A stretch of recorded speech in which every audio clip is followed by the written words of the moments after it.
Ariana Grande. Nobody want to hear your voice in this video. Natural. Really gonna miss you. It's really gonna be different without you. For my life, gonna be thinking about you.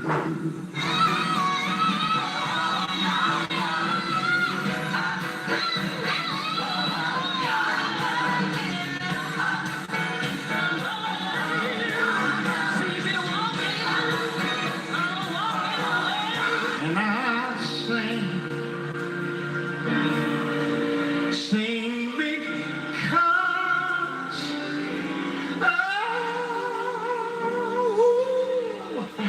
I'm free, free. I want you to know you got a friend in Jesus. If you ever need him, he'll be right there for you.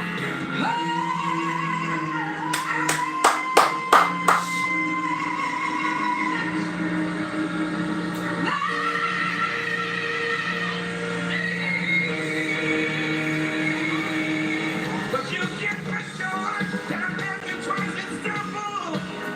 And God knows exactly what he wants you to be blessed. I do too, I like it. Oh yeah. Change your words into truth, into Jesus, truth into love. And baby, I take it.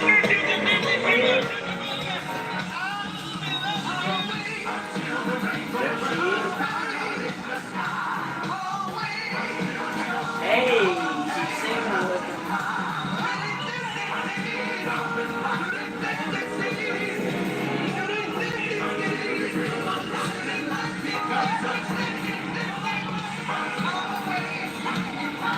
Well, you know, the procession will be heading towards Woodlawn Cemetery, which is sort of a famous cemetery in its own right. It is where Aretha Franklin's father is buried. It's where Rosa Parks is buried, the Dodge brothers, as well as Dale Hudson. So a number of notable names buried in Woodlawn Cemetery over there on Woodward, and we're going to be following along as they make their way over there. It's going to be led, this procession, by more than 100 pink Cadillacs that are lined up and ready to go. We know, of course, that the gold-plated Can you shut up? Nobody want to hear has been loaded into that 1940s hearse. Yes, that and Cadillac LaSalle. ready to go. Beautiful Ready to vehicle. go. And I can tell you right now that our own Randy Whitley is standing by to receive the first pictures of the Queen of Soul arriving at her final resting spot. Randy, I'm sure a solemn scene, even more so than here, where a celebration of sorts is broken out on the streets. The celebration inside Greater Grace Temple, very much a celebration outside of Woodlawn Cemetery here. I'm right along Woodward, just south of 8 Mile. The procession will roll this way. As you mentioned, those 100-plus pink Cadillacs will usher Aretha Franklin to the Woodlawn Cemetery, her final earthly resting place. I want you guys to take a look at the crowds behind me. These folks have been out here for hours. They recognize this moment as a historical one. They want to see this procession, to see that hearse that you just mentioned that's going to be carrying Aretha Franklin, and get one last glimpse of the Queen of Soul before she's buried here at the Woodlawn Cemetery. Guys, you mentioned that there are a number of prominent Detroiters buried here. Chief among them in relation to Aretha Franklin, her father, the Reverend C.L. Franklin, also her sisters Carolyn and Irma Franklin. Rosa Parks is buried here. David Ruffin from the Temptations. Levi Stubbs, Lawrence Payton, Ronaldo Obi Benson from the Four Tops, the Dodge brothers, Amy, as you just mentioned a few moments ago, members of the Ford family, and former Detroit mayors Albert Cobo, James Cousins, and Hazen Pindry, as well as a host of others. Dang, all those limos. On Cemetery, needless to say, Aretha Franklin will be in good company. And as that procession makes its way down Woodward to the Woodlawn Cemetery, there are going to be a number of fans, hardcore fans, and just dedicated Detroiters waiting to watch that moment, those final moments when they say goodbye to the Queen of Soul. Ruth, maybe? All right. But I Randy think Whitley the for us live. question Thank you. too is how long will that procession take? I mean, obviously they have a police escort, but they have 100 pink Cadillacs. This could take a little while. It's not really very far. I mean, they'll proceed east on 7 to Livernois, up Livernois, and then hit 8 on over to Woodward and go down. This is not a major distance. But as we've seen in the past, with the other big funerals, it could take a When's little he while. called? If you look at the way Aretha Franklin threw parties, whether it be her birthday party or her Christmas party, nothing quite exactly fit the supposed rundown or timeline. Because when the Queen of Soul throws a party, then the time is thrown out the window, as we've seen obviously in this wonderful, beautiful homegoing for Aretha Franklin. Time is just. The program is a suggestion. What really happens in between the pages was simply incredible, as we've seen it. Yeah, and we did have some unexpected guests, the people who showed up who weren't on the program. As you said, the program is sort of a suggestion. But one person who everyone here was very much looking forward to hearing from, and I don't think he disappointed, was former President Bill Clinton. This woman What? got us all here in these seats today. Right?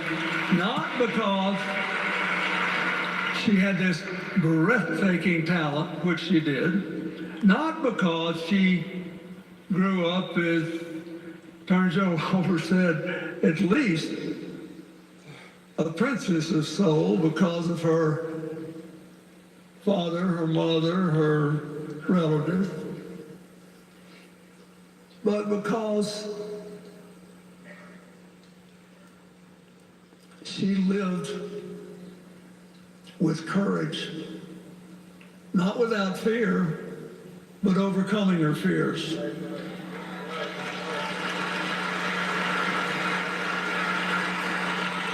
She lived with faith, not without failure, but overcoming her failures.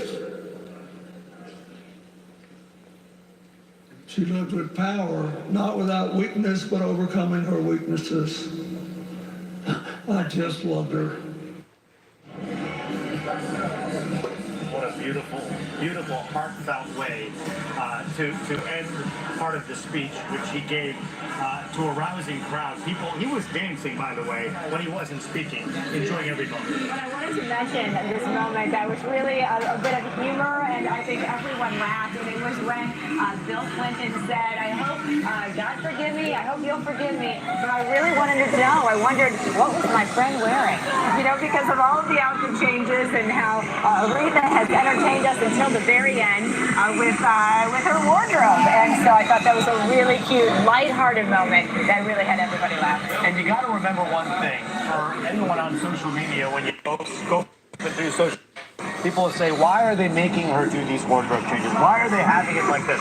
This was the family which demanded privacy in her illness, a very public homegoing, and one in which they wanted her culture, and not only the black culture of the celebration of life and the homegoing, but also Aretha Franklin is the queen. And when the queen goes, and it's a 2-day, 3-day, homegoing, 4-day homegoing, with the 2 days at the Charles H. Wright plus the additional day at Bethel, obviously they're going to do it her way, and that's exactly how they did it. Erica Erickson's talking to a bunch of wonderful people who had the chance to be inside at the time when this 7.5-hour ceremony was taking place. Erica, what are people telling you out right behind us on the street? Well, you kind of said it there, Roof. Aretha's going out in the way that she definitely should have. It is a party over here, first of all. There's a crowd waiting for Aretha to be carried away to her final resting place. We've got music blasting. We've got fans lining the streets at this point. But earlier in the day, we were over at the VIP entrance of Greater Grace, and we spoke to a couple folks as they were arriving. We saw Stevie Wonder when he arrived. A little somber, a little quiet, but he was practicing his harmonica in the back of his car when he arrived. We did also speak to Whoopi Goldberg, who knew Aretha pretty well, and she got a little emotional when she talked about what a strong woman Aretha is and what an idol she is to other women because of all the battles that she's faced, but she's persevered and continued on and continued on. She said that she's always demanded respect, and every single woman should demand that as well. there are great women, and you have to acknowledge them when they come along. She was an extraordinary woman who fought a lot of battles, who people don't realize how many battles she fought. You didn't fool around and see, maybe you could maybe disrespect a little bit. There was none of that. It was respect all the way. All the way. Wasn't it? You didn't play with her. It wasn't a little. It was all or nothing. All or nothing. And that's what every woman should remember to demand for themselves. All or nothing. I grew up on her songs, never dreaming I would know her.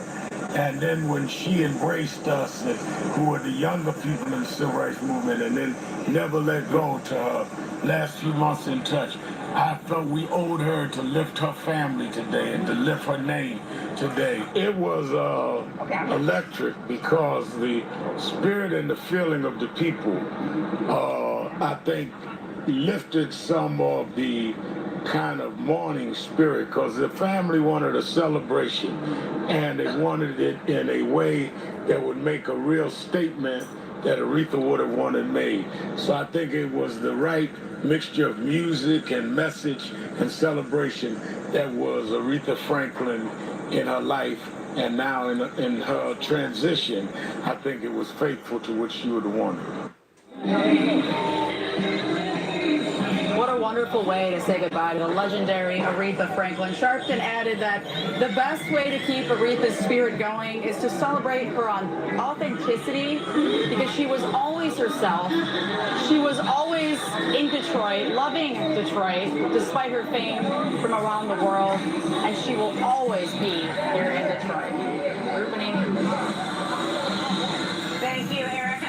And that Detroit connection is so incredibly important. And as we saw during this ceremony today, Smokey Robinson, a childhood friend, spoke. And, it was very, sort of sweet and sort of sad and sort of, I think we all can relate to that. Someone that you've been friends with since you were little kids, and to lose them at that age is just tragic. I don't think in this particular speech we heard Smokey Robinson really, I don't know that he cared to address the crowd as much as he did, obviously, the family, but he was speaking directly to Aretha Franklin. Take a listen. So now my longest friend has gone home, and you want to be with our father like we all have to do one of these days. And I know you're up there and you're celebrating with your family and with all of our neighborhood friends who have gone. And you're going to be one of the featured voices in the choir of angels, because, you'd have to be.